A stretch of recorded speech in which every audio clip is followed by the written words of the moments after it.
Good morning everyone, welcome to my another daily blog. I hope তোমরা সবাই ভালো আছো, সুস্থ আছো। আমিও ভালো আছি। আর ঘুম থেকে উঠে ভিডিও স্টার্ট করে দিয়েছি, কারণ আজকে দুটো কারণ রয়েছে। এক হচ্ছে আজকে শনিবার মানে এখানে হচ্ছে উৎসবের দিন। প্রত্যেক শনিবার এই গ্রামে হাট বসে এবং এখানকার মানুষরা ওয়েট করে থাকে সারা সপ্তাহ ধরে কবে শনিবার আসবে, তারা তাদের নিত্য প্রয়োজনীয় জিনিসগুলো কিনে স্টক করবে সারা সপ্তাহের জন্য।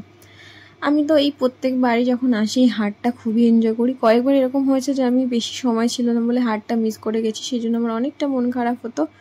তো এবার আমার হাতে সময় রয়েছে, তো আমি তোমাদের সাথে ডিটেলসে একটা ভিডিও শেয়ার করবো পুরো হাটে কি কি পাওয়া যায়, কত দাম, নর্মাল প্রাইসের থেকে মানে মার্কেট প্রাইসের থেকে দাম কম না বেশি, সেগুলো তোমাদের সাথে শেয়ার করব। তো তোমরা পরের ভিডিওটার জন্য ওয়েট করো।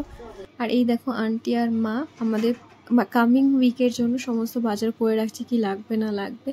আর এটা হলো আগের দিন রাতের একটা ক্লিপ। এখানে আন্টি মোমো বানিয়েছিল, আমরা সবাই ডিনার করেছিলাম। আর এটা আমাদের একসাথে মানে লাস্ট রাত দার্জিলিংয়ে। তারপরে পরের দিনকেই মানে আজকের দিনেই ওরা সবাই চলে যাবে, কারণ ওদের অফিসের ছুটি শেষ হয়ে এসেছে, তো ওদের বাড়ি ফিরতেই হবে। আমি আরও কিছুদিন থাকবো, তো এটা একটা মন খারাপ ছিল। আমরা সবাই খুব হুল্লোড় করে এই সময়টা কাটাচ্ছিলাম।